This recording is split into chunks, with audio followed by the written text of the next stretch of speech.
Thanks for tuning in to another episode of the Urban Scope podcast. Remember to like and subscribe to the videos and also watch the videos as well. We got some very good content in our videos. So today I'll be talking about Jermaine Dupri's comments on Instagram Live when he described R&B as kind of lacking due to the artist not coming from a church background. Very interesting reasoning for the lacking of R&B. I'm not sure if R&B is lacking per se, but I'll go into kind of like details of his background and as well as just the background of just the music industry in general. So there are many reasons for the decline in R&B and decline in many other genres. There's only a couple artists that are, consistently thriving today.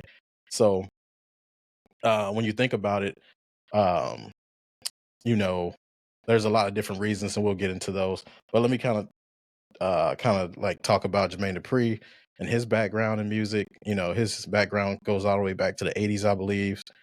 He's been a songwriter, producer for many of your favorite artists.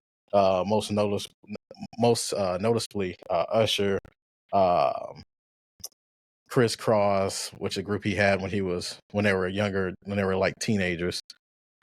He's produced for um, Monica. He's produced for Destiny's Child. He wrote for Destiny's Child, Mariah Carey, Janet Jackson, even Alicia Keys and Bow Wow. He was very pivotal in Bow Wow's career during his teenage years.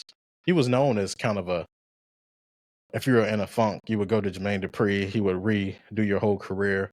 I know he was a part of that resurgence of Usher. Usher's never really been down that bad, but that Usher Confessions album, he was heavily involved in that album. He wrote, produced on that album. He was very influential in that album. I didn't even know he was a writer until that album came out. Looking at the song credits, I've always been a fan of songwriters just to know who wrote the song and who produced the song, because I think it's very important to know. Most artists have other people write the songs, opposed to like hip hop. It's kind of frowned upon, but in R&B, it's kind of it's a collaborative effort to make the song better. You need more than just one person going in there producing, or even two people just going in there producing and writing the song. Sometimes you might just sing the song, somebody will write it, somebody else will produce it, somebody else does the engineering, somebody else does the um, just the arrangement of the song. So you need a lot of different pieces to be successful in R&B, opposed to like rap. It could just be you and your engineer and just go in the studio and you can make a hit. But in R&B, you need so many different pieces. So many pieces have to come together to make a successful song. So a lot of times when R&B artists win an award, they think about probably 30 different people, because that's how many people usually it took along the way to get the inspiration or to put the song together. So, but back on Jermaine Dupri, he kind of talked about R&B lacking just because of the lack of spiritual foundation from the artist today. Um, so I know a lot of artists that he's worked with. I know Usher, he grew up in the church as a singer. Whitney Houston did, John Legend, Monica. They all, even Tank, which is one of my favorite R&B singers and songwriters. They came from a church background, so there's a different kind of level of range there, I believe, when they're from a church background. But a lot of artists today don't come probably from church backgrounds, but growing up in the inner city youth, growing up with your grandparents and your parents who were kind of old soul, you kind of grow up in the church at some point. You might not have been consistently in the church, like I wasn't consistently in the church. Younger I was, but you still remember those times from churches and singing those songs. So you kind of have that foundation at some point for most people. Well, I'll say some. I want to say most. But I I went through different reasons why I thought um, R&B is sort of declining. I mean, the simple reason or the simple answer would be all the music is declining. They're not physical sales anymore. They're not. tangible sales anymore. Everything's related to streaming, and we know streaming numbers are kind of inconsistent, and nobody really knows how many streams take to make one album sell. And it's kind of like, I think I've seen a stat where it says it takes 1,000 streams for one album sale to count. Now, I listened to a lot of music back in my day when I had bought albums, but I never listened to an album 1,000 times. So I don't know how that works, but I guess the streaming numbers have to be kind of weird that way, because anybody can play a song for 2 seconds and it can count. But I'm not sure what the duration is. But 1,000 streams or 1,000 plays for one album sale seems kind of, you know, kind of throwing the numbers off. I can understand if you can say, all right, if you play this album 16 times or 15 times, it equals to one sale. That makes sense, because I can listen to every song one time and that can count as a sale pretty much. But it doesn't work that way. So it looks like the numbers are declining, even though I believe people are probably playing music more because you're only paying like $10 a month and you can play the song however many times you want and you don't have a limit. So I don't think music is in decline. It's just the numbers are kind of skewed and the data just doesn't match the amount of plays and interest in the artist. So that's the number one reason I think artistry is down. And then another reason I think is just because most of our artists, the R&B artists, are either dead or incarcerated now. Kelly's been incarcerated for the last several years. He's going to be incarcerated probably until he dies. He had got like a 30-year sentence. So he was responsible, a huge part of R&B and the birth of R&B and for what it is today. Regardless of his personal stuff, like I said, I'm just talking about the music.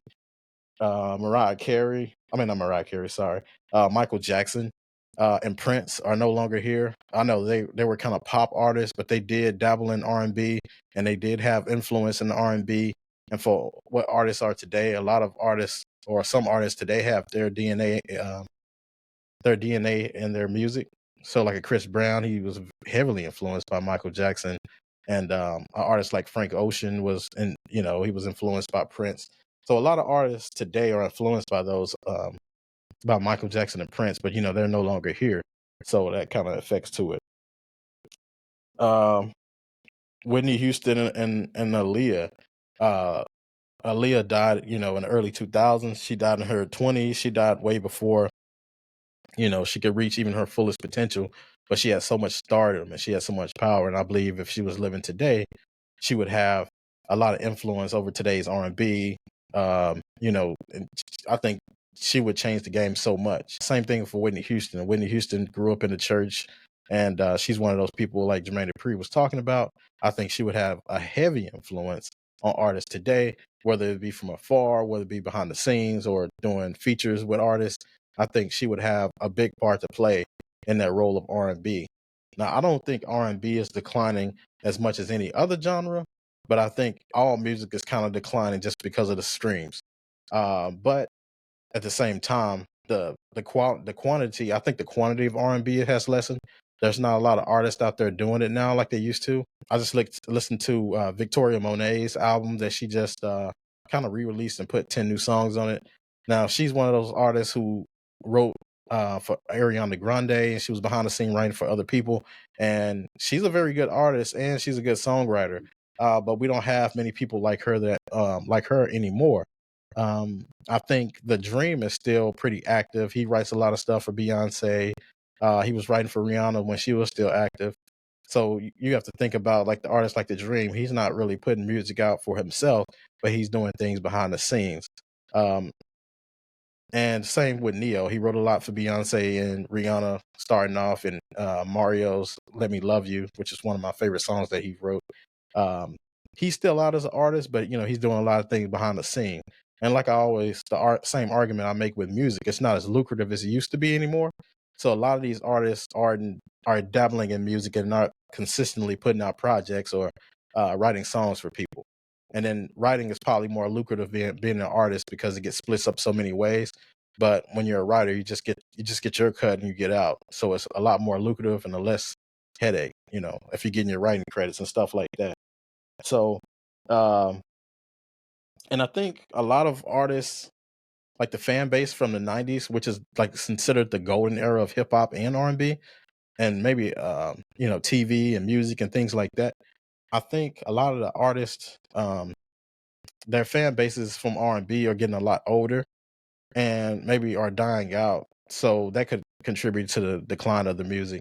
And a lot of the younger generation, they want the fast paced music. They want the club records. They want the trap music. They want stuff like that. So it kind of R&B kind of takes, you have to be in a certain kind of mood, or you have to be in a certain kind of uh, you have to have a certain kind of feeling to kind of listen to R&B all the time. Like when you're working out, most people don't listen to R&B. They probably listen to rock or rap or something like that. R&B is a lot slower pace. So if you're doing fast paced workout, R&B is not really the music to go to. So I think just the general base is just getting older, and people are getting less impatient for slower music. I don't think it's just due to um, the lack of spiritual or church foundation in artists today. It could be a reason. Like I said, Jermaine Dupri is well respected. I respect everything he did for the industry and his contributions, and he would know a lot more than me.